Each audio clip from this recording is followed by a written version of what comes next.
Welcome back to the Rounding Third podcast. I'm Nick. We have Harrison. How you doing, Harrison? I'm great, Nick. How are you?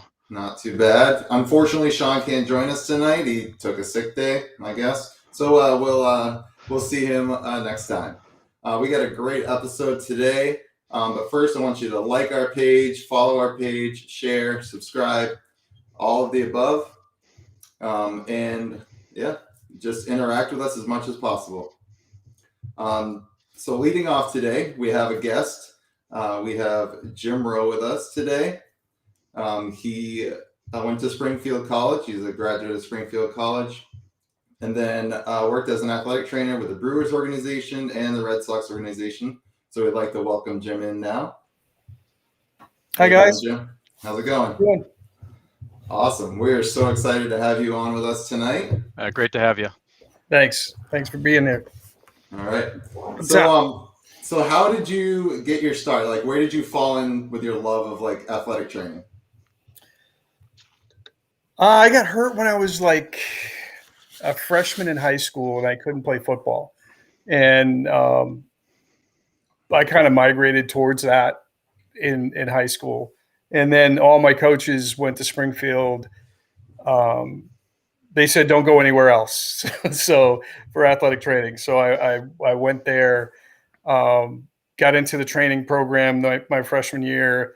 And then at the middle of my sophomore year, one of the Brewers trainers retired, minor league trainers. And I'm kind of humming and hawing about, I'm 19 years old. And I said, why not? And my dad and my mom just said, okay, if you're going to do this, get it out of your system now, and find out what you want to do for your life. So, and my wife, who we were going together at that time too, she put up with me for the last 40 years of being an athletic trainer. And I would basically leave in February, and she would come out once or twice during the seasons. I was in Beloit, Wisconsin for 3 years. Then I was in El Paso, Texas for 2 years. Then I took a year and a half and worked at a prep school in Mass. And then one of the guys who ended up being the head scout for the Brewers is Dan Duquette. And Dan came over to the Red Sox, was looking to upgrade. So I ended up in Pawtucket in 93. Yeah, 93. And that, of course, was a strike year. Then I luckily got to the big leagues in 95. And then from that point on, basically spent 21 years there. So last 10 years was medical coordinator. And that was more than I could ever even think of doing. But the head trainer, you get to just deal with the major league team. Medical coordinator's job ended up being everything combined. So minor league, major league, anything that was a fire, I was the one that got to go put it out. So you were in Portland and Single A and all that stuff too. I was everywhere. If there was somebody hurt somewhere, I would the whole if anybody needed surgery in a different area, if we were going to go to Arizona or if we were going to California, it all depended on whatever the problem was. I usually was the one to get on a plane and go somewhere. Wow. So you're the problem solver. For the most part, I just had been there so long. I just knew, we had a kid. Remember Westmoreland? Oh yeah. Ryan Westmoreland. Yep. He was my project through. In spring training, he ended up having basically dumbing it down, a stroke, and basically we ended up in New York at New York Presbyterian for a second opinion. Mass General for a second opinion. And then we finally went to Arizona and had the surgery done there, at St. Mary's down there.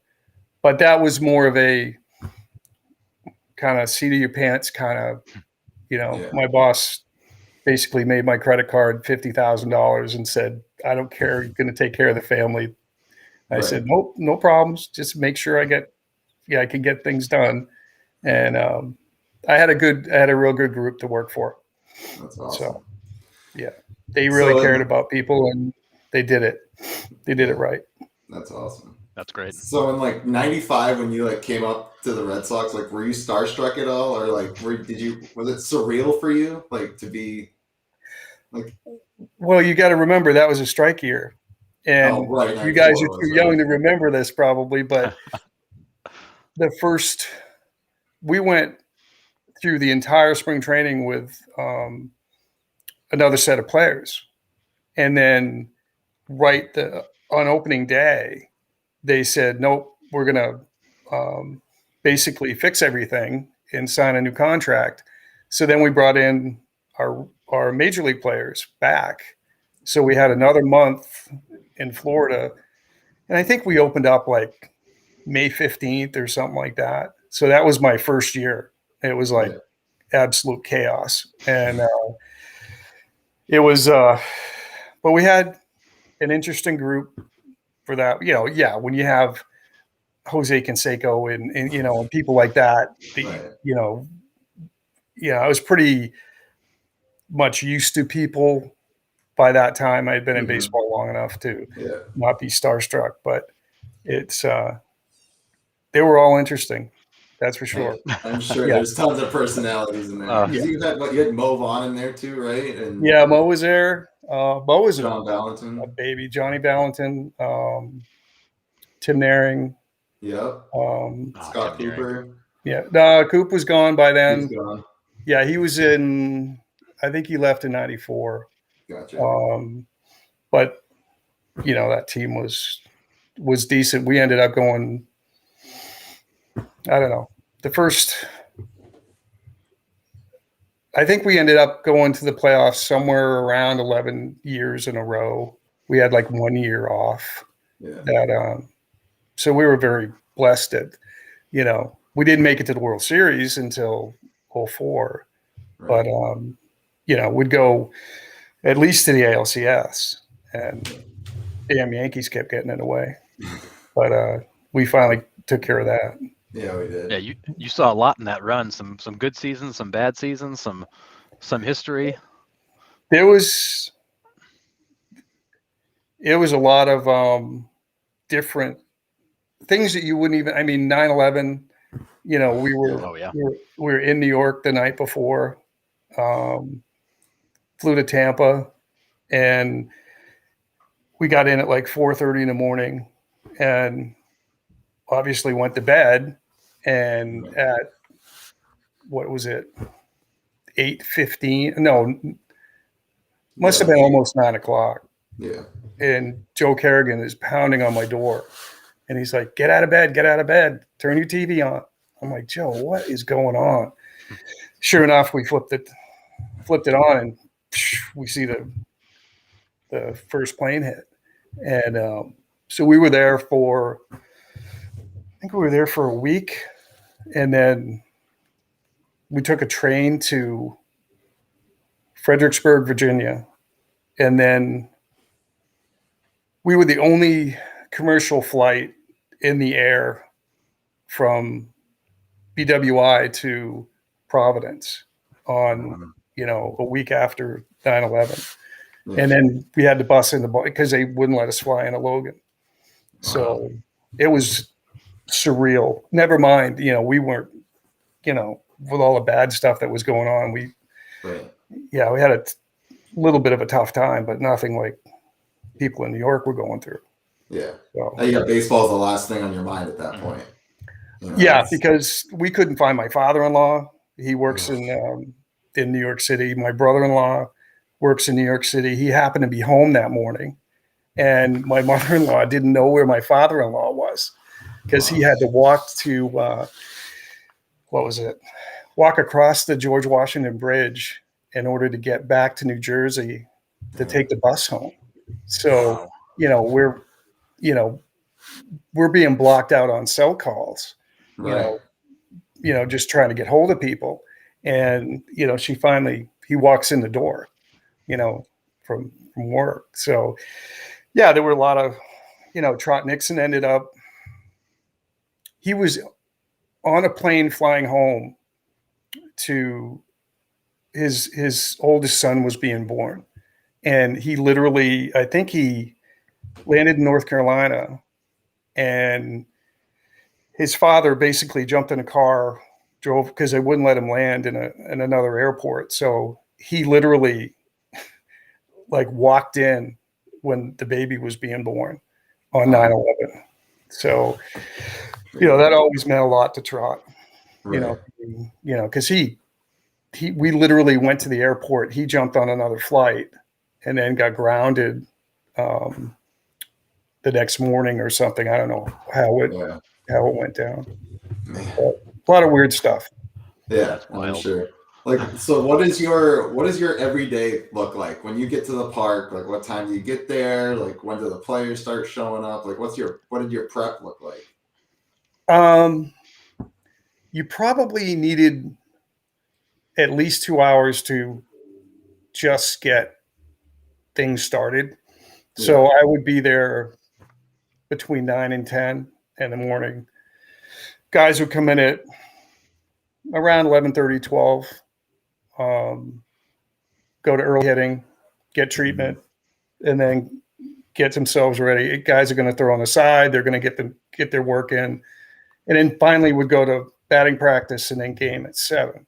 And then, if the game ended at almost 11, probably be 3 hours, somewhere in there, and then drive home, and probably get home about 2:30, 3 o'clock in the morning.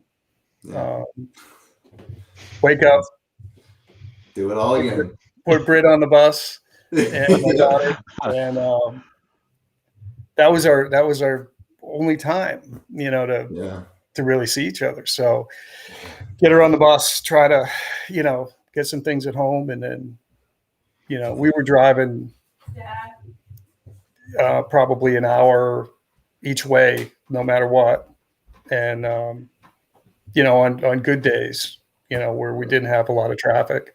Later, it was, if I went in at 7, be there by 7:30, I'd probably leave by midnight or 1 o'clock, somewhere in there. Wow. So, but it was a lot of hours, more hours than you would ever think, because we just never really. You didn't leave until everything was done. Right. And if someone was hurt and you were going to the ER, or you were going for an MRI, or if you were doing something like that, yeah, you were there. Called my wife and, honey, I'm going to be a little bit late, by about 7 hours. So did they like come in groups? So like, did you have like the pitchers come in for treatment at once? Because you said like the hitters are out, the pitchers are thrown on the side. Did you have like a pitchers group and a hitters group? Like, how did that work? Pitchers usually, there's 25 guys, so it wasn't like you always had your daily work. So they're going to do strength and conditioning work. Pitchers are all going to do shoulder program and everything else with us, and then go upstairs, do their strength and conditioning work. And then, then we transition outside. So anybody that needed extra work would be in early. If we needed to do 3 treatments or whatever, would stagger them time-wise. But with 25 guys and probably at that time, towards the end of it, I had like 3 or 4 guys that were there. So we never really got overwhelmed to the point of, it's when we're like in September 1st, when the call-ups come up, then all of a sudden we were loaded and would have 40 guys in there. Yeah. So everybody had something to do. And, usually we had enough room when John Henry came in, he redid the entire what you would call the first baseline, that second level up with the weight room and everything Mhm. else. So we had much more room than when I first went there. I had a 16 by 16 room, Oh wow. and with cabinets on the walls, and so we were working on a weight room that was so inadequate that it was, You that got was, one bench. Yeah. well, we had two benches, and then Like, we had stuff just jammed in there to fulfill what we needed. And then when they built the addition on upstairs, um, there was an eating room, kind of a lounge area, and then the right side of the whole building is basically weight room. oh So, wow. video went upstairs.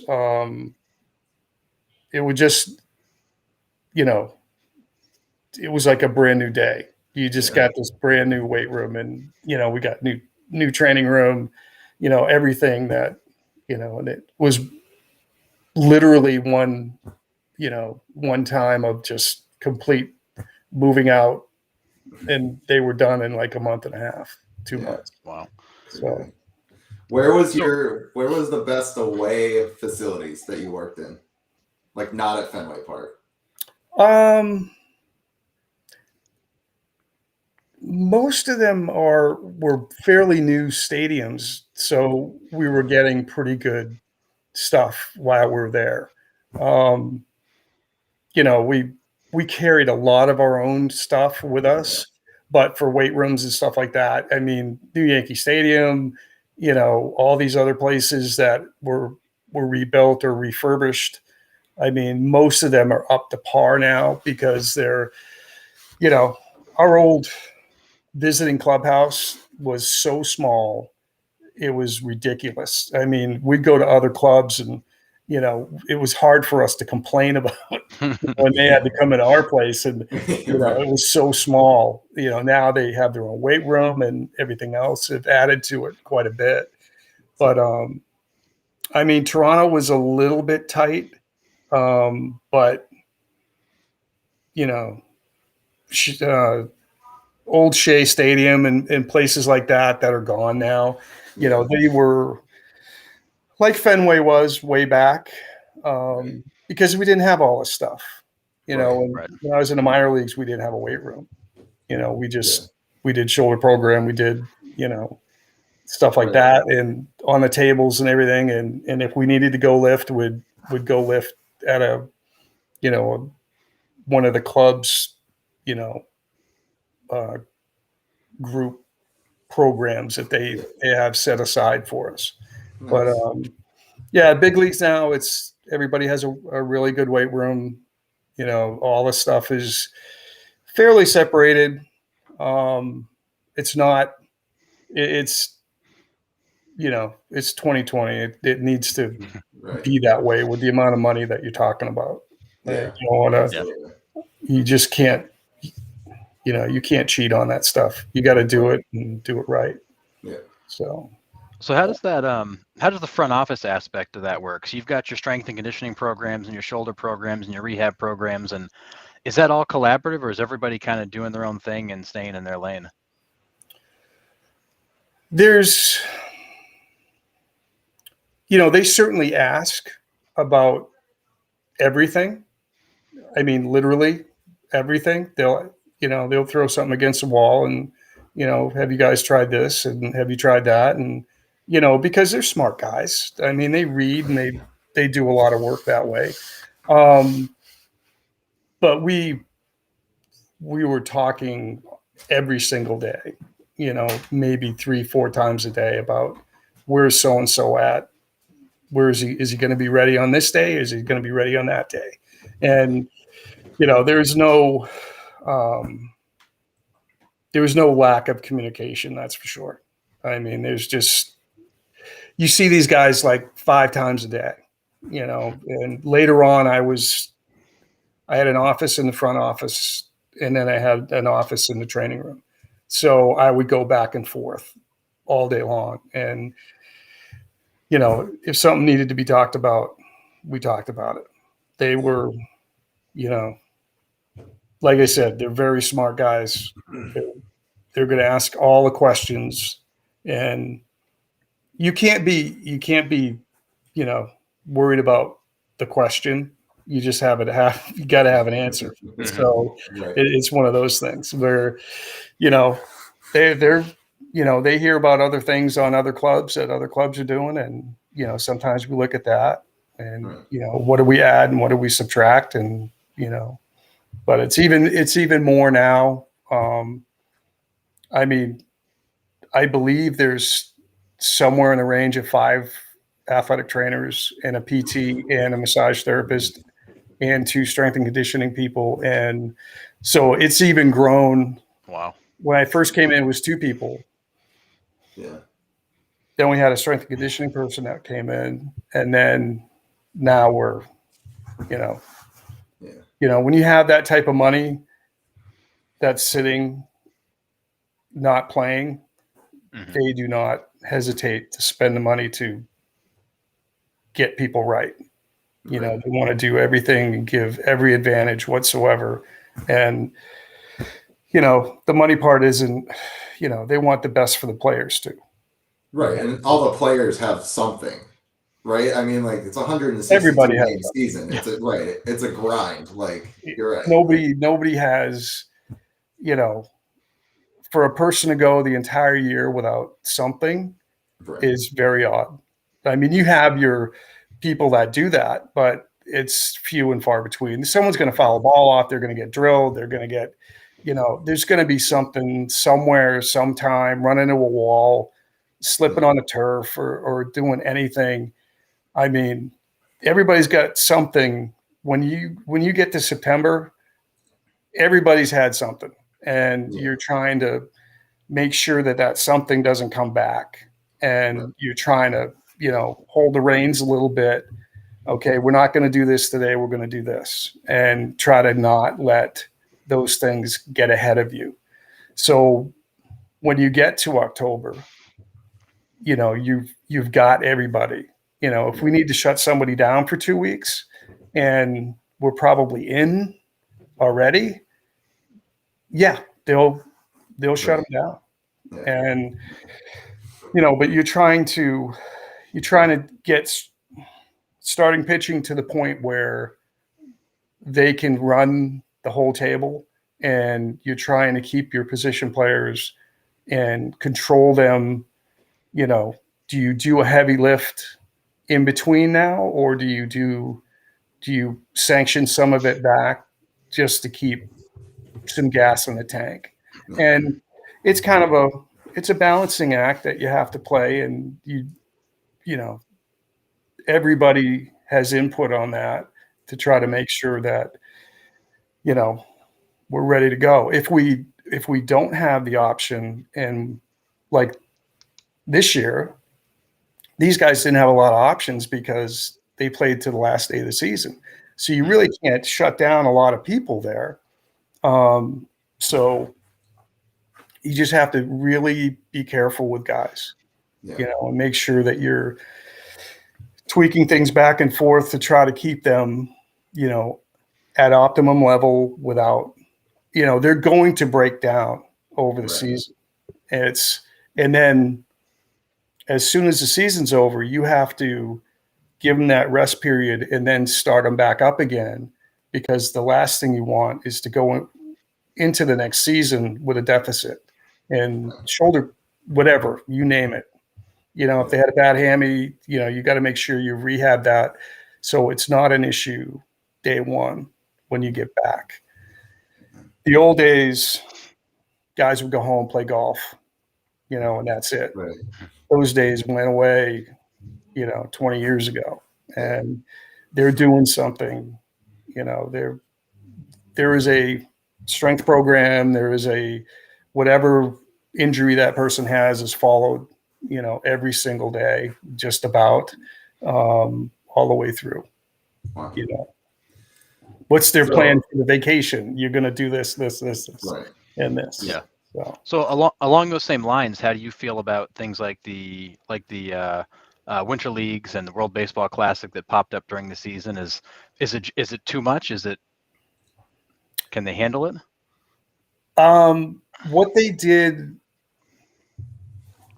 I'm a little bit selfish.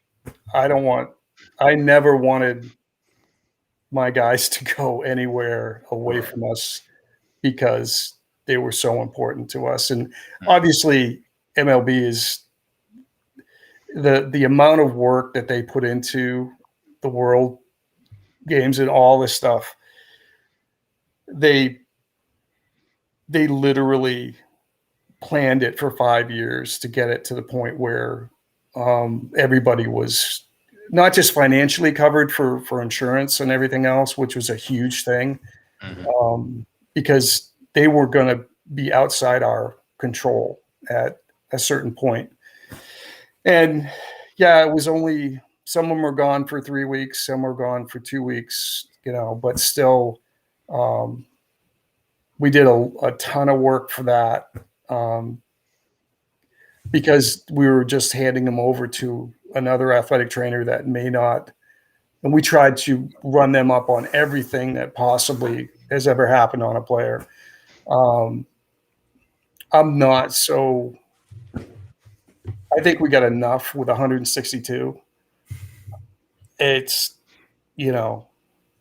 if you got a team that isn't going anywhere, it's one thing. But if you've got a team that can go to the World Series every year and be in the playoffs every year, that's where my focus was, to make sure that we got there. Right. So, and you can do everything right and never make it. I thought my first, 10 years, I had been in the playoffs like 7 times. Never got past the ALCS. Never. And you may only get to it once in your entire life. And, that's what guys are playing for. I mean, you can, if you see their eyes when you go to the playoffs, it's a totally different world every single time. So let's get into that. Let's get into that, Yeah. like that Yankees-Red Sox rivalry, right? I mean, growing up, like you said earlier, like it was just the Yankees repeatedly kicking us, kicking our asses the entire time. Yep. 03 was an absolute heartbreaker, Oh. And then should have been in there. that's what I was going to ask you. That was painful enough on TV, man. So, I was going to ask you, when they brought out the riot gear up and down the lines, how was that atmosphere on the field at that point? Because, a fan sitting at home, 300 miles away, I was feeling it. I can't even imagine what it was like on the field. Well, they did it both years, 03 and 04. And, at the point where in 03, I didn't know what they were doing. And I stood right near the ramp, and I just hear these boots, everybody in my family's a cop. So I know what cops do. And I hear jump, jump, jump, jump, jump. And I turn around, and all I see up the runway, around the back of the causeway inside, it's just guys in riot gear. And I'm like, oh boy, here we go. And then everything blew up. We ended in 03, at least, everything blew up. Yeah. We that was probably the toughest year that we had ever had. And we had come so close. We had just so many times. I think we went to play Oakland like 4 times that year in Oakland. And we landed in Oakland. I didn't know what hotel I was in. So I woke up in the morning, and I'm looking around, and I'm like, okay, you're in San Francisco, idiot. And I just didn't know where I was because we were so wiped out at that point. Then we go and play Oakland. Johnny gets hurt, gets knocked out. I end up in a hospital. Was that the Damian Jackson collision? Yeah. Oh, yeah. So they went to New York. I stayed with Johnny, and Damien was okay, but I had to fly Johnny, back to Boston to get evaluated. And we went through that. So basically, I was away from the team for almost 3 days. And then we had to work out in New York. And we finally got there the night before. At least got him. He was cleared to play. And, we had been just through the ringer at that point. And then to go, and lose that series, the way we did. And it was, we were leaving that, and security came down because all the wives and the kids and stuff were in the stands, and they had got him on the bus and were basically holding him in the bus because, people were going nuts. And Old Yankee Stadium had a basketball court that they built for people, just community basketball. Right. And there were probably 25 kids out there, and it's 2:30 in the morning, 3 o'clock in the morning. And they're all playing because they're just having a good time. Right. So we get on the bus, sit down, and every kid on the basketball court starts yelling, "Red Sox suck," and this and that. They mooned the entire bus. It's like 25 kids. And I'm just sitting there going, we'd probably do that in Boston too. So, right. And I'm sitting there going, never forget that. My daughter is sitting there and my wife's like covering her eyes because. But then the next year was much better. It was. You see, people forget. They hate the Yankees, but without the Yankees and without the Red Sox, we wouldn't have had such a rivalry that has lasted this long. Right. I mean, Carlton Fisk and, all these guys who came before us. Bucky, friggin' Dan. All those guys that came through, the old Jimmy Rice and all those guys who,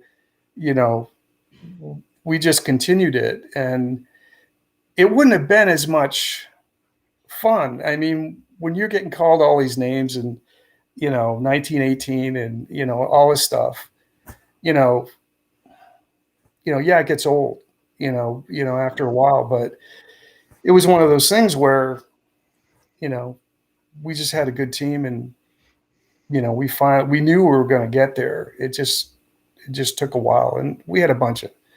2004 was just the weirdest year because things that shouldn't have happened ever. You don't go, as deep as we did into the ALCS and then come back and win. It just doesn't happen. And you got the pants kicked off you in Game 3, right? Yeah, it was 17-2. Was it like 19-8 or something like that? That's crazy. Oh yeah, smoked. And but there were guys that the Nixons of the world and Ortiz and Millar. and Tech and Millar and all those guys. Cowboy up. I mean, it was all. They were laughing and fooling around and absolutely, for all the tension that should have been there, they were just having fun. That's awesome. And they played hard. And, David coming back and hitting the balls that he hit, Trot hitting the one that he hit, basically, there's a lot of weird things that went on, but they played very hard. And when you got guys like Timlin, and guys like that, they're gamers. And Folk. Yeah, Folky is, he didn't throw over 90.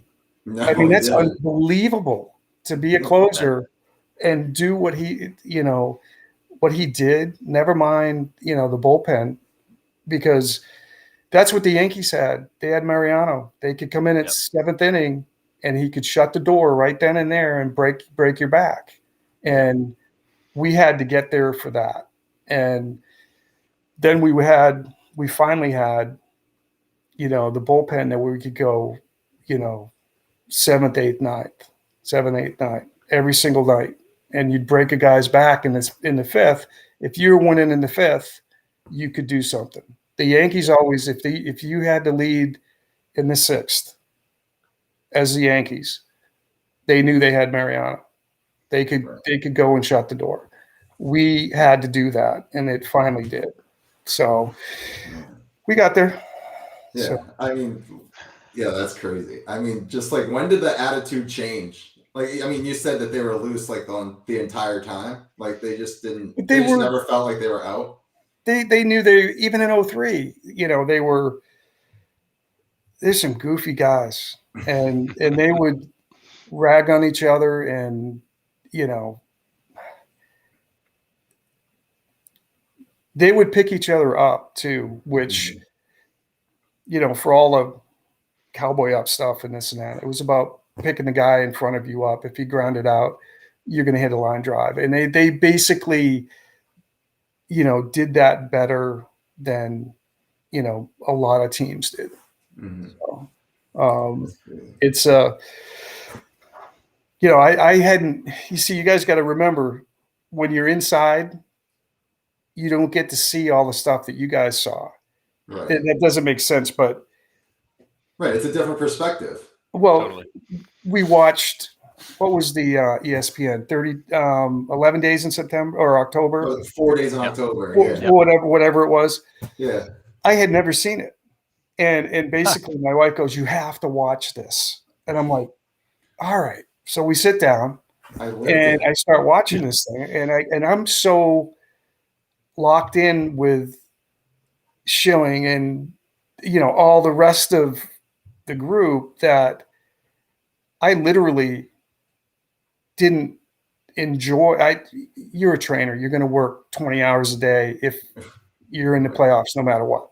No questions asked. So you don't get to go see all the other stuff that goes on, the galas and all this other stuff that goes on around you, because you're basically taking care of players. And, I had no idea of half the stuff that went on outside. My wife's going to things, and I'm like, honey, I can't. I got to stay here. Right. And so I think we finally got home after St. Louis, and I had a party that I had promised my brothers I'd have if we ever won the World Series. So my wife got a tent and beer and catered food and all this stuff. And I fell asleep in a chair in the corner. Yeah, and she's like, "What are you doing?" I said, "Honey, I can't keep my eyes open." Yeah. And by that, we had everybody in the town. We were in Newmarket, New Hampshire, which is a little tiny town. And I mean, she had planned this all out, and my brothers were doing everything, and I'm in the corner fast asleep. It's just you get so wiped out with everything going on that you don't even.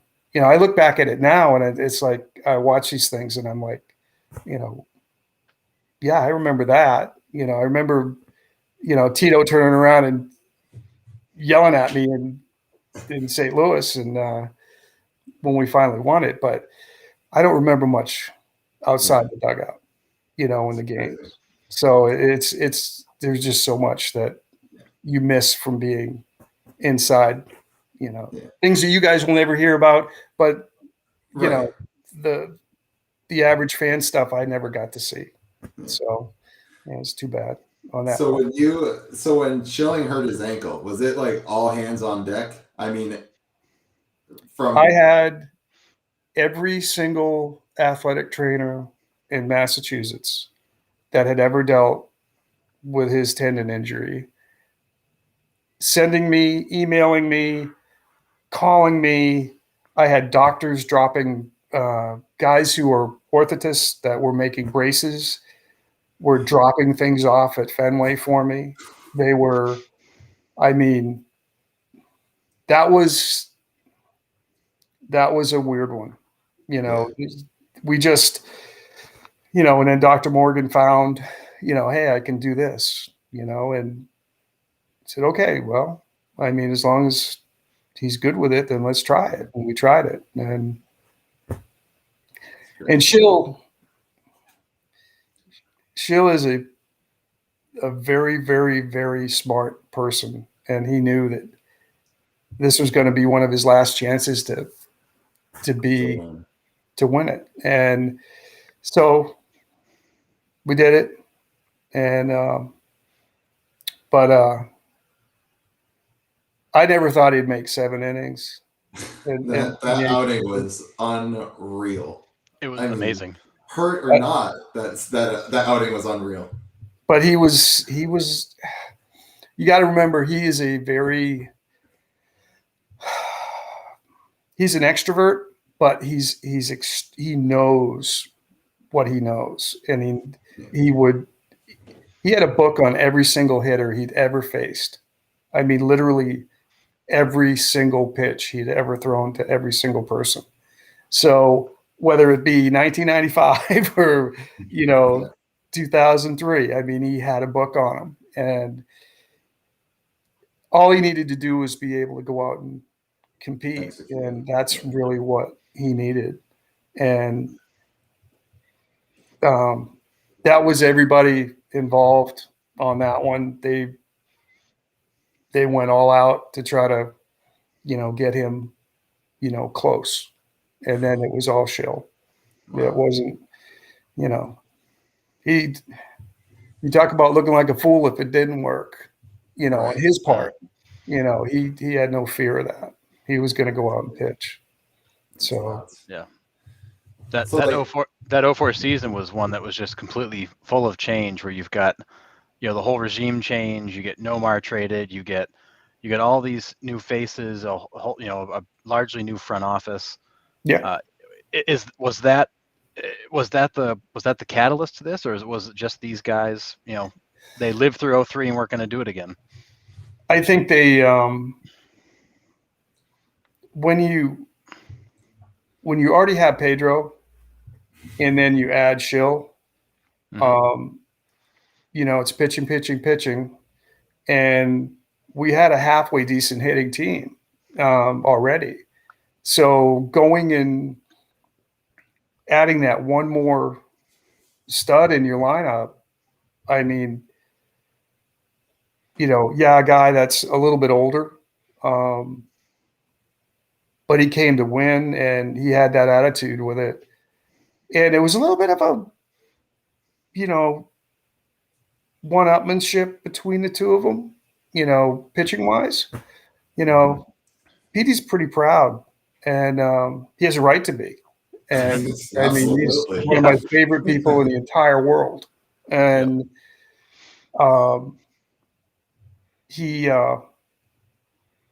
I think that helped both of them, because they literally, kind of fed off each other a little bit, and two totally different pitchers. And Petey's you piss him off, he will come back. He will come back, and he didn't like that. What happened in 03. I mean, he did not like. He's not a loser, and he likes to win. And it wasn't work. I mean, he worked his tail off both years. It was just that, we had a couple spots on 03 that we just needed to fill. And then after that, look at Papelbon. I mean, he came in, he had a pretty good run, and, you got to have that pitching in order to get these things done. Yeah. So speaking of Pedro, like the All-Star game was at Fenway in '99. Did you get to see any of the All-Century guys? Did you get to meet any of them? I was a trainer for the American League that year. That's awesome. So, yeah, Petey came out and he lit it up. And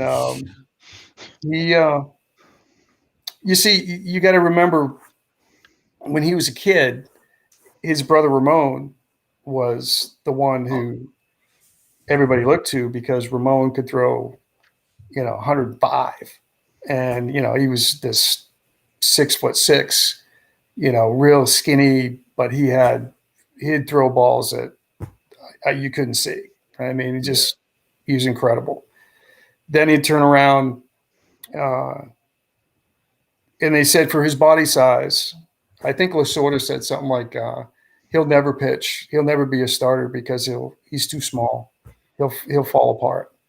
And all you had to do was tell him that once, and he'll remember it for the next 20 years. And,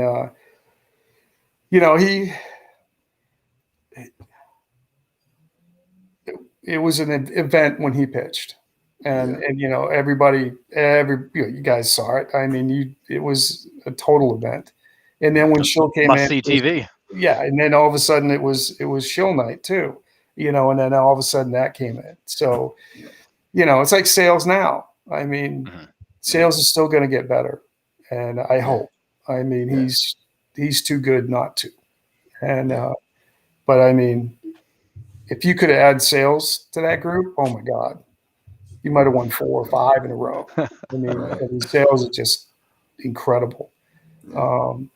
But a little bit of rivalry between the two of them, and it was all good. And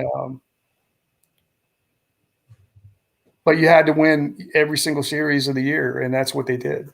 Basically they, for the majority, I can't remember the numbers now, but we'd usually win 2 out of 3, throughout the entire year. And you have to do that to get into the playoffs and get home. Well, now you can't do this, but home field, and then you run the table. And that's the hardest thing, back then, was to always get home field and to make sure that, you were able to shut your pitchers down just enough, make them go 5 innings and rest them up and get them ready. And so when you walked into the door for the playoffs, you had a full boat ready to go. So rambling again. Sorry. No, it's all good. No, it's all good. I love it. So one more thing before you go, like obviously like the Boston Marathon bombing and like the parade after that, like how emotional was that parade for the team, the organization? Like, I mean, I was on the finish line during the parade. I saw you guys go by and I tried jumping up and down, acting all crazy, but just kept going. But it's all good. We couldn't see anybody. There was so many people there. Right. That was the most humbling thing to ever go through, is to ride in a parade after a World Series. I mean, you talk about, being humbled by there's 12 layers of people on both sides of the street. And it's amazing. It's the most, it's mind numbing how incredible it is. But anyhow, I was in the parking lot at Fenway. We had just finished. I was getting into my car and I heard the first bomb go off. Then, what was it, 20 seconds later, the second bomb went off. And all I saw was a sea of black cops in TAC. The TAC units were basically breaking off from the streets and running to the finish line. And so, I mean, all my doctors work at Mass General. I had a bunch of them that worked at Beth Israel, and they were basically called in, 5 seconds after it happened, because they didn't know how many people they were going to have. Right. So, they were caught up in it. They were in for surgeries. They were in there. And then, just everything the day after the bombing, I came to work. I did what I was supposed to. I just wake up and get in the car and go. And we literally I'm on a Tobin Bridge going in, and all of a sudden I get this text saying, everybody stay home. And I'm like, I'm already here. And I've never seen Boston quieter. I've never seen anything affect, because all the cops in New Hampshire were there. Mhm. All the cops, HRT from FBI were there. All these guys were all over the place, and they had to guard not only Fenway and Gillette, and they put extra coverage because they were afraid of a secondary bombing. Right. So, we knew probably more than anybody else, just simply because they were there, saying, well, this happened last night, and this, all the stuff over at across the river that went down. It really affected a lot of people, and especially since we have all the cops there almost every night. We have and then they had all the parades, they had everything else, and then just that finish line thing was, I don't know how planned it was, but they couldn't have done it any better. It was. I was right there. It was awesome. Yeah. Like they get out, they put the trophy down, they drape the jersey over it. Like I mean, we got there at like 6 a.m. because I was like, I'm not missing this. Like something's gonna happen here. Like they're gonna do something. They're gonna memorialize it somehow. Right. And I mean, and Johnny Gomes is the right. Like he was the guy that year that I felt like carried the spirit of the team for sure. Right. And it was incredible. Well, and then I'm walking down the runway, and David walked out onto the field and said, this is my effing Boston. Yeah. I about died. I thought, oh my God, what did he just say? And it didn't even. Everybody went nuts. Yeah. It was perfect. It was the right thing to say at the right time. Absolutely. But David is a very, very, very special person. Not many people could get away with that, I'm pretty sure. But David Ortiz is probably one of them. Yeah, he's probably the only one. Well, maybe Pedro, those guys, I'm sure could probably get away with it. But David is so sincere about, if he sees a little kid that's hurt, I'll tell him one David story, and that I go to David was getting something looked at. I had him third floor of the Yaki building at Mass General, and we went in, we got checked, everything's fine. Okay, let's go. And one of the nurses had asked me if I could walk David through the cancer center, because there were a couple of people that just needed a hello, in this. So I said, David, is it okay? And he says, come on, man, let's go up. So I go upstairs. Now, this is like 10 o'clock in the morning, and I walk into the cancer center, and the nurse meets me, and she goes, all I want you to do is see this little boy. And he sits down on the ground, the 6'5" guy, starts playing with the kid, talking to him, having a good time. Then he gets up, he says, grabs the nurse and says, okay, let's do all the rooms. And she didn't understand what he said. He said, good, let's go see everybody, like that. And so this girl, probably 13, she had cancer on her leg, in her leg or something. And David knocks on the door and just opens the door up and goes, hi, how you doing? Everything okay? Walks in the door, sits down next to her and talks to her for 15 minutes. And literally not let's rush to the next person. Right. David did every single person in that office that day. All the nurses, all the doctors, everybody. And I'm like looking at my watch going, David, we got to go, brother. Come on, let's go. And he's going, I got 2 more. Hold on a second. Like that. He did. He's just that guy. And, when he got hurt, I'm away from the whole place right now. Obviously I'm retired.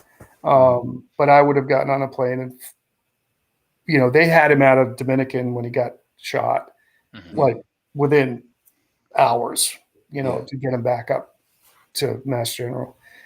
So I didn't have a chance, but for those guys, yeah, I'm on a plane. Yeah, There's absolutely. no doubt about it. They're good people. Yeah. Well, we appreciate you spending the time with us tonight. It was so much fun. Like Awesome. as a fan, I'm sitting here geeking out about it. Yeah. But yeah, I loved it. So thank you so much for joining us. Thank you for Well, having thank me. you. And you guys have fun. Hopefully Sean will feel better. And Yeah, definitely. We'll all send right. him the best wishes. All right, kid. Be All good. right. Thank you. Thanks so You much, too. Jim. Thanks, Jim. Take care. You too. Bye-bye.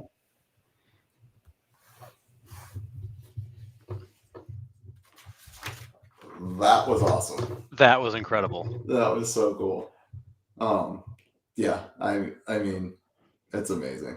I love could have it. gone for hours. I'd be here at 2:00 in the morning still asking him questions. Yeah, absolutely. Yeah, it's really cool.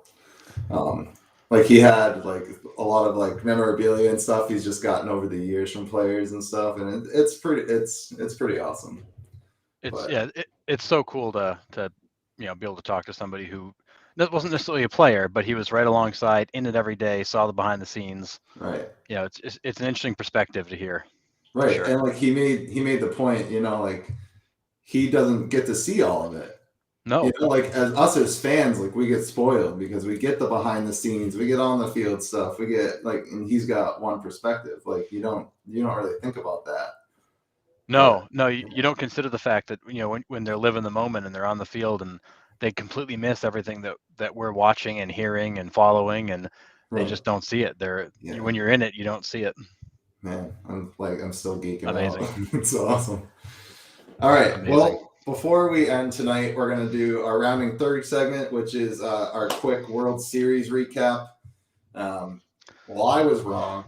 I was completely wrong. I thought the Astros were going to come back. I just thought they had momentum going back to Houston, and Jorge Soler said, I don't think so. He hits big boy home runs. Those are not cheap. Dude, that ball still has not landed yet. That thing was mashed. They were serving an in-flight meal and watching a movie on that thing. It was up in the air for a while. That landed in the Gulf of Mexico. No joke. That was amazing. And when he hit that, the whole place just went silent. It just sucked the air right out of it. Absolutely. And you know what? Like, I thought the Braves pitching was going to, they weren't going to sustain, and they proved me wrong, and they did. I mean, there's no doubt Jorge Soler gets the MVP. Yeah, for sure. But I mean, he had 3 go-ahead home runs in that series. That's just what it is. But I mean, Max Fried pitched his ass off. Yep. Yep. You had Anderson go 5 no-hit innings. Almost forget about that. You had contributions all up and down from a lot of players that you weren't sure what you were going to get. I was mentioning, Anderson's 5 no-hit innings. I mean, Fried pitched great. You thought when they lost McCullers they were in trouble, but boy, it just didn't matter. Tyler Matzik and Will Smith on the back end too was just they couldn't touch him. No, they had all the answers. So I'll enjoy my victory lap. I picked the Braves. I picked them in 7. They took it in 6. That's all right. I'll take the 6 versus the 7. But I was with you. I thought this was going to come to some big sort of Game 7, empty the bullpen showdown, and Jorge Soler and Freddie Freeman just said, "Nah, we'll just end it here." And I mean, I was right with like it was going to be a slugfest, but I didn't realize the Astros. There was only going to be a one-sided slugfest. No. I expected the Astros to put up some kind of fight, and they just laid over. They didn't. No, the Astros were either one of 2 things in that series. They were either on it or they were absolutely asleep up there, and you just didn't know what you were going to get. Yeah, insane. But it was. I do think it was a good series. I think it's great for the Braves to win. I love seeing Freddie Freeman win. He's that one guy that I think everybody roots for. Yeah. I think that the Braves had everything stacked against them, kind of like the 04 Red Sox we were talking about here with Jim. They had everything stacked against them. They were kind of lackluster through most of the year. Lost their superstar, but They didn't care. No. They set out on a mission and they achieved it. Yeah, those 4 moves, with bringing Adam Duvall back from the Marlins, like those moves are just like you said, the '04 Red Sox when they brought in Minkiewicz, Roberts, and who am I missing? Minkiewicz, Roberts, and Orlando Cabrera. Yeah, Orlando. Yep. Yeah, I mean, it was just is what they needed at that time, and they filled the void. And man, did it pay off! Yeah, it was a fun series. Good for baseball and good for the Braves. And I think that cements Freddie Freeman. Freddie Freeman re-signs with the Braves. I don't see him going anywhere else. No, if they didn't win, you could see him wanting to go to a contender and make another run for a little while. But I think now that he's won, he's got to come back. He's got to defend that title at least. Yeah. But he's now got his ring and he can finish off his career where he wants to be and ride off into the sunset when he's ready. Absolutely.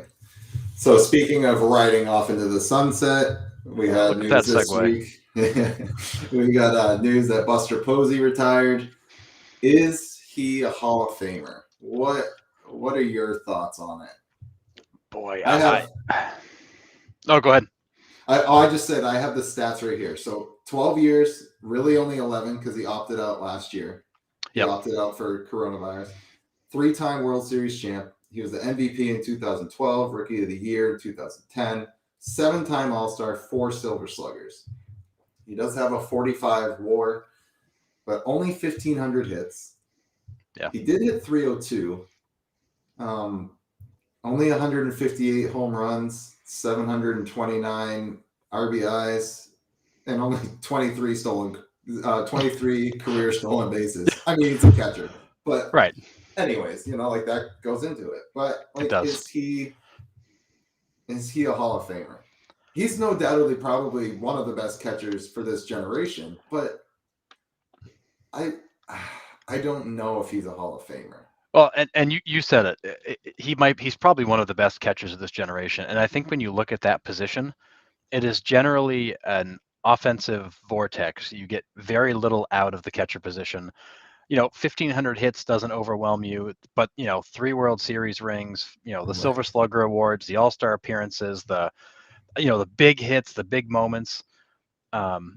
If you played a few more years, I think you got a more compelling case. You get to 2,000 hits, and I think people are like, yeah, that's for sure, he's in. But I think when you look at the catcher position for the last 10 years, who's been better? For a generation, he's been probably the best offensive catcher, and not a slouch behind the plate either. But I think at that position where offense is at a premium, I think he's probably a Hall of Famer, although the numbers don't jump off the page at you. Yeah, and I mean, I guess you're right. Like if you look at all the other catchers around the league, you're just Doug agrees, kind of a fringe Hall of Famer. Like I mean, I could go either way. Like I don't think no, he's not a Hall of Famer, right? But you're right. Like he's probably the top 1 or 2 behind Yachty. I mean, yeah. I mean, yeah. I don't know. I'm torn. Yeah, I'm first of all, I'm a big time Florida State Seminole fan. I got my master's there, so I'm a big Seminole fan. I have been my whole life since I was a kid. So I'm a little biased. I've always loved Buster Posey since he was in college, but I feel like with not necessarily just the stats, but what he did for that team, the way he handled that staff, the way he led teams that were not supposed to win 2-3 World Series championships. I feel like, maybe maybe his stats don't merit it, but I feel like the body of work does, and I feel like he'll get in. Yeah. I just feel the Hall of Fame should, I mean, not that it is, but it should be the best of the best. Oh, yeah. I don't think it should be a career achievement award. It's not the Hall of Very Good, it's the Hall of Fame. Right, exactly. And if I think all-time greats, I don't necessarily think Buster Posey. Was he great for this generation? Of course. Yep. I'm not saying he wasn't, but I just don't look at him as Willie Mays, Babe Ruth, Ken Griffey Jr. That's where I feel like the halls let so many people in now. It's just a hall of mediocrity. Yeah, I liked your comment. It's like a lifetime achievement award. You do enough, you get in. It's is it the Hall of Very Good or is it the Hall of Fame? It's Yeah. I always thought as a kid, I always felt like the Hall of Fame was like the Mount Rushmore of baseball. Like that's where you put only the elite of the elite. Right. The 1% of the 1%. But Right. they have allowed people in that you kind of go, yeah, Yeah. good career, pretty impressive, but Right. But let's not put Barry Bonds in. I mean, he hit way. yeah. Well, unfortunately, Barry did that to himself with the questionable background and questions about whether or not any of those stats or how many of those stats are legitimate. Yeah. But it's and again, you're talking about a guy who is the tail end of the steroids era.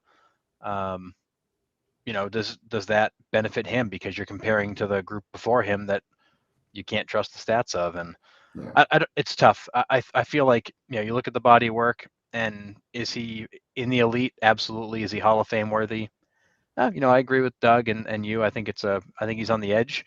Yeah. The stats for me don't get him there. No. Just on paper, he was a really good major league catcher. Right. It's the But intangibles. exactly, but it's what he did, I think, for that team and the way he led those staffs and led, arguably a couple of young teams that had no business winning that did. Yeah. So, Matt Cain said during his perfect game, he didn't shake Buster Posey off once. Like Buster called the entire game. Matt just goes, okay.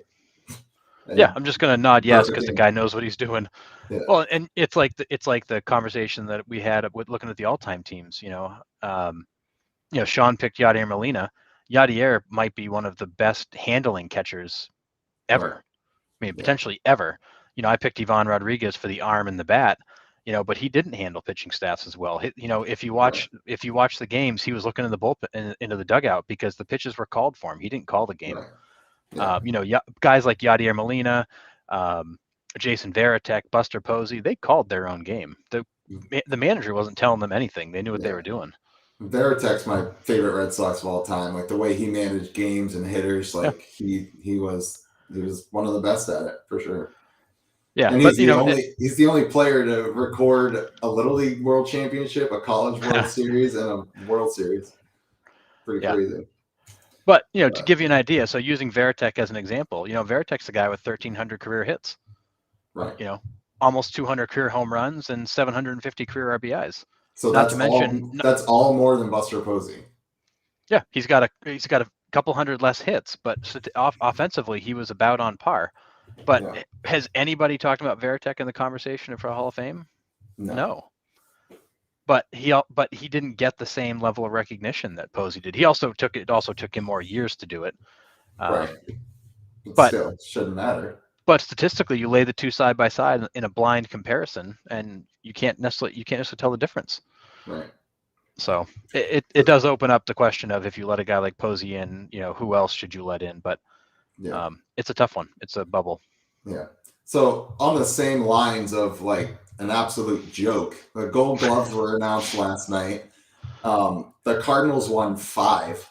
Amazing. I can't really disagree with any of them. Goldschmidt, Arenado, Harrison Bader. Harrison Bader can run like 100 miles an hour. So yeah, the Cardinals win 5.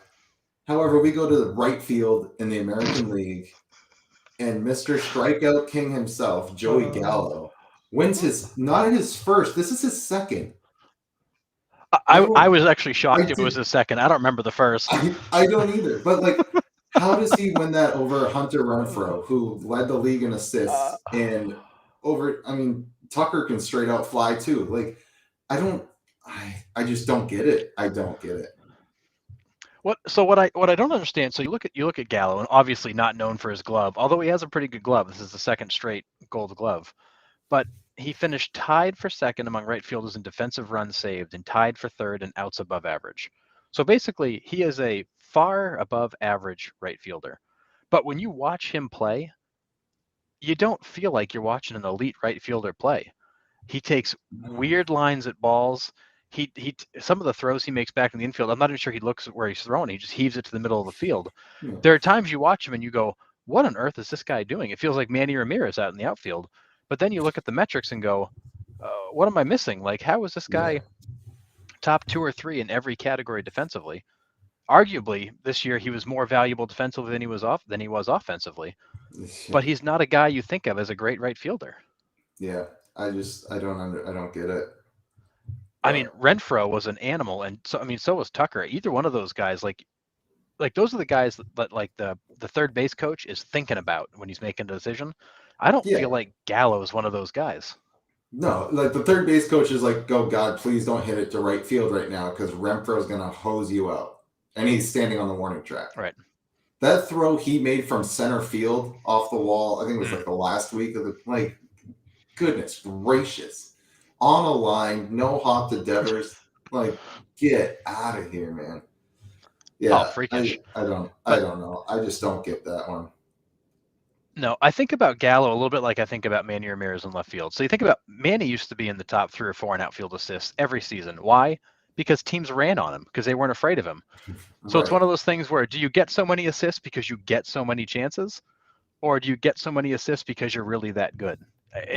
I'd be curious to see how many times he throws to the plate where he gets them versus doesn't, and how that compares to the other right fielders like Renfroe and Tucker. Because I'd be willing to bet half the time these guys rain on Gallo, the third base coach is putting up the stop sign if it's Tucker or Renfroe out there. I 100% agree. Couldn't agree with you more. I feel like assists, it's a numbers game. If you get more chances, you're going to get more of them. But yeah, absolutely. I don't know. I struggle with that one. The other ones, I agree with you. They make sense. And that Cardinal Harrison Bader in center field, when you hit a ball out there, it's probably got to be so defeating because it doesn't matter where you hit it unless it's 20 rows deep. He's going to catch it. Yeah, it's just not right. Yeah, it's insane. I don't know. I just don't understand it. The other one I found interesting was Keuchel at pitcher. Yeah, it's his second one too, I believe, right? Yeah. No, it's his fifth. His fifth. It's his fifth. It's those damn lefties. That's what it is. Those damn lefties. He led MLB with 12 defensive runs saved. But again, another pitcher that another player, I guess, I look at, and I can think of so many times when he's made these bizarre plays and I don't think of I think of the days of like Greg Maddux, who fielded his position incredibly. Nothing got past him. He's got 17 Gold Gloves. Yeah, I mean nothing. Goodness. He could play the bunt, the comebacker. He always covered first. I mean, I can remember situations where Keuchel's nowhere to be found and first base is open and there's nobody covering it. And I don't know. I feel like it's I look at how many Gold Gloves he's won and I just kind of shake my head. Yeah, I mean, yeah, the amount of ground they cover has to go into it, but it's still you're right. Like Greg Maddux is such a high bar that it's like, how does Dallas Keuchel face up to it? It's like I don't really know. No, don't know. But again, it's a writer's choice, right? So it's it is what it is. But. So, and then just one question: were you surprised at Andrew Benintendi's season? On a bad Royals team, I mean, we've always known defensively he was all right. I mean, he played the monster just as well as anybody did when he was in Boston. I mean, I don't know. I think he had a slow start though, didn't he? I don't really he did. I mean, in front of me, but. No, I mean, he had an okay season. He hit 276 with 17 home runs and 73 RBIs. I mean, he's not. Which is what he did here in Boston. Right. He's a 15 to 18 home run guy and a 70 to 80 RBI guy. He's consistently an average offensive outfielder. But the Gold Glove caught me off guard. I did not expect to see him take that, especially when you've got other candidates like Arozarena in that are in that group that. When you look at what they do in the outfield versus Benintendi, not to take away from Benintendi, he's a solid outfielder, but right, and he can run a little bit too. He can absolutely. He can cover some ground, but I feel like there were some other guys that I just felt like I'd see a different name there. Nothing against Benintendi, but that one actually caught me a little bit off guard. Yeah, I think they just had to throw the Royals a bone. They're just like, yeah, you know what? Here you go. Benintendi will always be that one player that. I think Red Sox fans will wonder what if he didn't have such a miserable, second and third season? What if he didn't, would he have been the same guy if he had not struggled after that amazing rookie campaign. Yeah, I agree with you 100%. What if? What if? Yeah. All right. Well, that's going to do it. We're going to move on to our wrap up. Thanks for watching. Please like, subscribe, share our podcast.